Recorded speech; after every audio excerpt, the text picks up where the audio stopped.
जय श्री राम मित्रों, आप सभी का मेरे दिव्य लोक इस चैनल पर स्वागत है। आज हम सुनेंगे सीता की निंदा करने वाले धोबी के पूर्व जन्म का वृत्तांत। मिथिला नाम की नगरी में महाराज जनक राज्य करते थे। उनका नाम था सीरध्वज। एक बार वे यज्ञ के लिए पृथ्वी जोत रहे थे। उस समय फाल से बनी गहरी रेखा द्वारा एक कुमारी कन्या का प्रादुर्भाव हुआ। रति से भी सुंदर कन्या को देखकर राजा को बड़ी प्रसन्नता हुई और उन्होंने उस कन्या का नाम सीता रख दिया। परम सुंदरी सीता एक दिन सखियों के साथ उद्यान में खेल रही थीं। वहां उन्हें एक शुभ पक्षी का जोड़ा दिखाई दिया जो बड़ा मनोरम था। वे दोनों पक्षी एक पर्वत की चोटी पर बैठकर इस प्रकार बोल रहे थे, पृथ्वी पर श्री राम नाम से विख्यात एक बड़े सुंदर राजा होंगे। उनकी महारानी सीता के नाम से विख्यात होंगी। श्री राम सीता के साथ 11,000 वर्षों तक राज्य करेंगे। धन्य हैं वे जानकी देवी और धन्य हैं वे श्री राम। तोते को ऐसी बातें करते देख सीता ने यह सोचा कि ये दोनों मेरे ही जीवन की कथा कह रहे हैं, इन्हें पकड़कर सभी बातें पूछूं। ऐसा विचार कर उन्होंने अपनी सखियों से कहा, यह पक्षियों का जोड़ा सुंदर है, तुम लोग चुपके से जाकर इसे पकड़ लाओ। सखियां उस पर्वत पर गईं और दोनों सुंदर पक्षियों को पकड़ लाईं। सीता उन पक्षियों से बोली, तुम दोनों बड़े सुंदर हो, देखो डरना नहीं। बताओ तुम कौन हो और कहां से आए हो? राम कौन है और सीता कौन है? तुम्हें उनकी जानकारी कैसे हुई? सारी बातों को जल्दी जल्दी बताओ। भय न करो। सीता के इस प्रकार पूछने पर दोनों पक्षी सब बातें बताने लगे। देवी वाल्मीकि नाम से विख्यात एक बहुत बड़े महर्षि हैं। हम दोनों उन्हीं के आश्रम में रहते हैं। महर्षि ने रामायण नाम का एक ग्रंथ बनाया है जो सदा मन को प्रिय जान पड़ता है। उन्होंने शिष्यों को उस रामायण का अध्ययन भी कराया है। रामायण का कलेवर बहुत बड़ा है। हम लोगों ने उसे पूरा सुना है। राम और जानकी कौन हैं, इस बात को हम बताते हैं तथा इसकी भी सूचना देते हैं कि जानकी के विषय में क्या क्या बातें होने वाली हैं, तुम ध्यान देकर सुनो।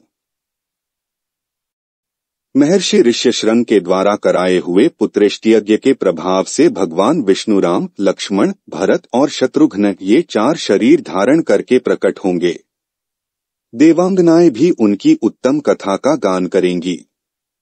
श्री राम महर्षि विश्वामित्र के साथ भाई लक्ष्मण सहित हाथ में धनुष लिए मिथिला पधारेंगे।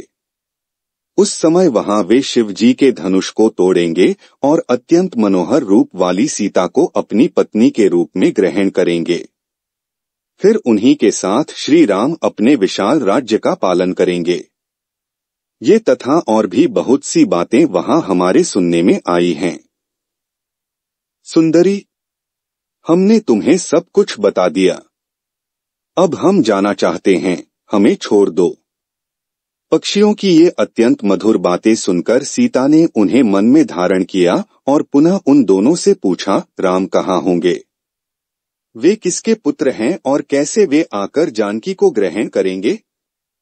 मनुष्यावतार में उनका श्री विग्रह कैसा होगा? उनके प्रश्न सुनकर शुकी मन ही मन जान गई कि ये ही सीता हैं। उन्हें पहचानकर वह सामने आ उनके चरणों पर गिर पड़ी और बोली, श्री रामचंद्र का मुख कमल की कली के समान सुंदर होगा। नेत्र बड़े बड़े तथा खिले हुए, नासिका ऊंची, पतली और मनोहारिणी होगी। भुजाएं घुटनों तक, गला शंख के समान होगा। वक्षस्थल उत्तम व चौड़ा होगा। उसमें श्रीवत्स का चिन्ह होगा। श्री राम ऐसा ही मनोहर रूप धारण करने वाले हैं। मैं उनका क्या वर्णन कर सकती हूँ? जिसके 100 मुख हैं, वह भी उनके गुणों का बखान नहीं कर सकता। फिर हमारे जैसे पक्षी की क्या बिसात है।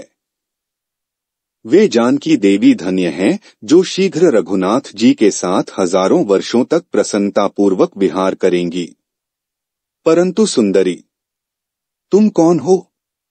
पक्षियों की बातें सुनकर सीता अपने जन्म की चर्चा करती हुई बोली, जिसे तुम लोग जानकी कह रहे हो, वह जनक की पुत्री मैं ही हूँ। श्री राम जब यहाँ आकर मुझे स्वीकार करेंगे, तभी मैं तुम दोनों को छोड़ूंगी। तुम इच्छानुसार खेलते हुए मेरे घर में सुख से रहो। यह सुनकर शुकी ने जानकी से कहा, साध्वी, हम वन के पक्षी हैं, हमें तुम्हारे घर में सुख नहीं मिलेगा। मैं गर्भिणी हूँ, अपने स्थान पर जाकर बच्चे पैदा करूंगी, उसके बाद फिर यहाँ आ जाऊंगी। उसके ऐसा कहने पर भी सीता ने उसे नहीं छोड़ा। तब उसके पति ने कहा, सीता, मेरी भार्या को छोड़ दो, यह गर्भिणी है। जब यह बच्चों को जन्म दे लेगी, तब इसे लेकर फिर तुम्हारे पास आ जाऊंगा।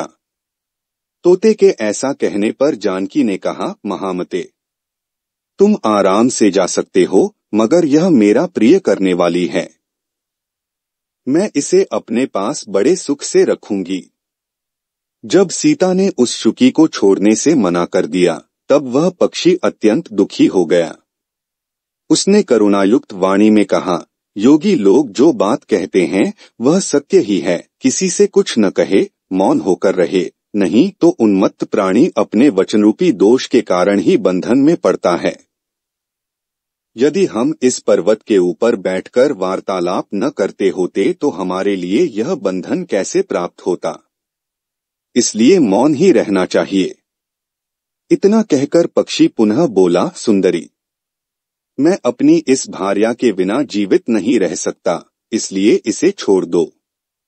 सीता, तुम बहुत अच्छी हो, मेरी प्रार्थना मान लो। इस तरह उसने बहुत समझाया, किंतु सीता ने उसकी पत्नी को नहीं छोड़ा। तब उसकी भार्या ने क्रोध और दुख से व्याकुल होकर जानकी को शाप दिया, अरे, जिस प्रकार तू मुझे इस समय अपने पति से अलग कर रही है, वैसे ही तुझे स्वयं भी गर्भिणी की अवस्था में श्री राम से अलग होना पड़ेगा।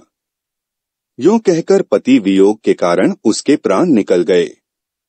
उसने श्री रामचंद्र जी का स्मरण तथा पुनः पुनः राम नाम का उच्चारण करते हुए प्राण त्याग किया था, इसलिए उसे ले जाने के लिए एक सुंदर विमान आया और वह पक्षिणी उस पर बैठकर भगवान के धाम को चली गई। भार्या की मृत्यु हो जाने पर पक्षी शोक से आतुर होकर बोला, मैं मनुष्यों से भरी श्री राम की नगरी अयोध्या में जन्म लूंगा तथा मेरे ही वाक्य से इसे पति के वियोग का भारी दुख उठाना पड़ेगा। यह कहकर वह चला गया। क्रोध और सीता जी का अपमान करने के कारण उसका धोबी की योनि में जन्म हुआ। उस धोबी के कथन से ही सीता जी निंदित हुई और उन्हें पति से वियुक्त होना पड़ा। धोबी के रूप में उत्पन्न हुए उस तोते का शाप ही सीता का पति से विछोह कराने में कारण हुआ और वे वन में गईं। इसी तरह से आपको कथाएं इस चैनल में सुनने को मिलेंगी, तो इस चैनल को सब्सक्राइब कीजिए। धन्यवाद।